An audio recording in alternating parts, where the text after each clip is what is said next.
Now, next topic is techniques or methods of HRD. We have 13 different techniques for human resource development. First one is career planning. तो भी पिछले point में ही हमने ये discuss किया था. करियर प्लानिंग उसके अंदर भी आया ही हुआ था. Fifth topic career planning. So we are not going to repeat into that. Second, training to an employee. ये ट्रेनिंग पार्ट भी आ गया था उसके अंदर कि ह्यूमन रिसोर्स डेवलपमेंट यानी कि हायर लेवल की ट्रेनिंग होती है. तो ultimately training is the act of increasing the knowledge and skills of employee for doing a particular job. Employee की नॉलेज और स्किल्स को इंक्रीज करने का काम होता है training. Management teachers an employee to make them more efficient in their work. ये common method है.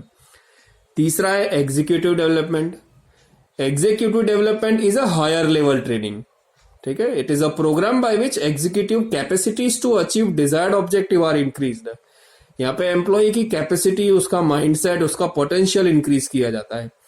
HRD programs include all type of needs, environment and different elements which develop the abilities of officers working at various level. Fourth method is performance appraisal. Performance appraisal यानी कि employ की performance को evaluate करना. Performance appraisal systematic, periodic and impartial rating of employ.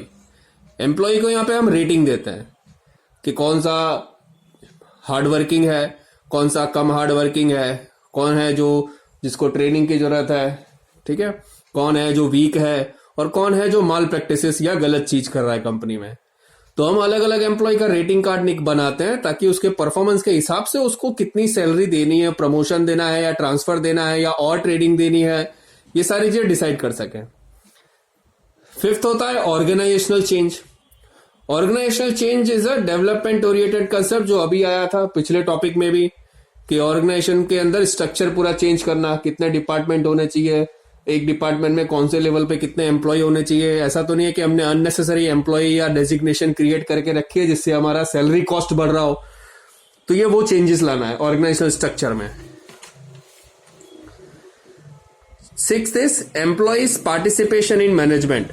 तो ये भी discuss किया था कि अगर एम्प्लॉय को उसकी स्किल, एबिलिटी और पॉजिटिव माइंडसेट बनाना है तो हमको सीनियर एम्प्लॉयज या एक्सपीरियंस जो एम्प्लॉयज होते हैं उनको डिसीजन मेकिंग जो एक्टिविटी है मैनेजमेंट बोर्ड के अंदर है उसको इंक्लूड करो ताकि वो भी मोटिवेटेड हो.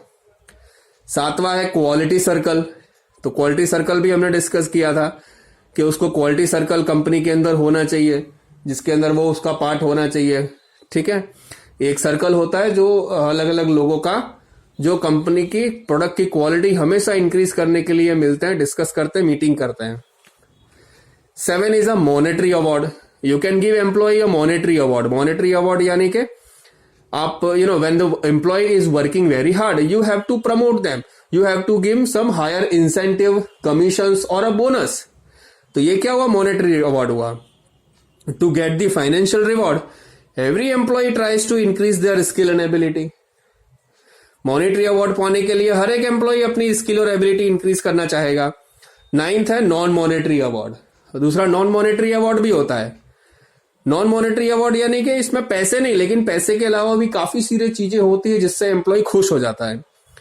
This type of reward include appreciation, giving honour, delegation of power, responsibility to provide job security. उसको जॉब की सिक्योरिटी दे दो कि भाई वो कंफर्म हो गया है, उसके पावर दे दो या तो उसको ज्यादा रिस्पॉन्सिबिलिटी दे दो. ठीक है. To get all this advantage employ tries to develop their efficiency. 10वां क्या है? Grievance machinery. ग्रीवियंस यानी कि एम्प्लॉय को कभी कभी डिससेटिस्फैक्शन होता है कुछ कंपनी की पॉलिसीज के वजह से. तो उसको जो डिससेटिस्फैक्शन है, जो दोष है, जो उसको तकलीफ है, उसको दूर करो. ठीक है. Because of economic or non-economic reason, grievance or conflict arise between workers and officers. In this circumstances, if company provide machinery or a system to worker for presenting their voice, then without using the arbitration method can also solve their problems. तो हमको किसी third party की जरूरत नहीं पड़ती अगर हम लोग वर्कर की आवाज को, उसको सुनते हैं, समझते हैं उनकी प्रॉब्लम्स को और सॉल्व करते हैं तो थर्ड पार्टी की जरूरत नहीं होती हमको हमारे कंपनी में। 11 है क्वालिटी ऑफ वर्क लाइफ।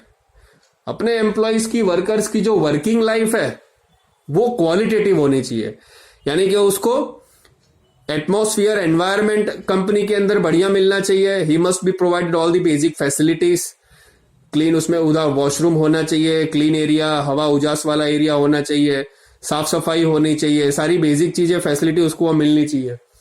ठीक है, तो ये उसकी वर्किंग लाइफ को क्वालिटेटिव बनाना हो गया। 12 है जीरो बेस बजटिंग। बजट हमेशा जीरो बेस रखो, यानी कि अब कोई बजट तैयार करना हो, उस बजट को कोई भी का, चाहे वो कोई सा भी बजट हो, ठीक है, एक्सपेंसेस का हो, टाइम का हो, या जो भी ऑल्टरनेटिव है, each part are considered not to the base of previous year but on the base of current year factor. Current year में कैसे फैक्टर्स हैं, कैसी सिचुएशन है ना, उसको ध्यान में रख करके बजट बनाना चाहिए। पिछली साल क्या था और उसके हिसाब से आपको कितना बजट चाहिए वो नहीं। तो जीरो बेस बजटिंग करो। हो सकता है कि पिछले साल की सिचुएशन और इस साल की सिचुएशन काफी डिफरेंट है। 13th है case study method. Now to give employ training और a development program you can give a case study. Case study क्या होता है कि कंपनी के अंदर कोई भी घटना या कोई घटी हो, या कंपनी ने कोई प्रॉब्लम फेस की हो ना, उसको एक स्टोरी के रूप में तैयार करके मैनेजर्स या एम्प्लॉयज को समझाओ और बताओ, और उस समय कंपनी ने क्या सोच करके, क्या एनालिसिस करके कौन सा डिसीजन लिया जिससे आज उसको कौन सी स्थिति में है ना, इसको वो एनालाइज करेंगे और समझेंगे और सोचेंगे कि उस तरह के डिफिकल्ट सिचुएशन में या प्रॉब्लम में और क्या क्या ऑप्शन हम ले सकते थे। ये उनकी लर्निंग होती है, इसको केस स्टडी मेथड बोलते हैं।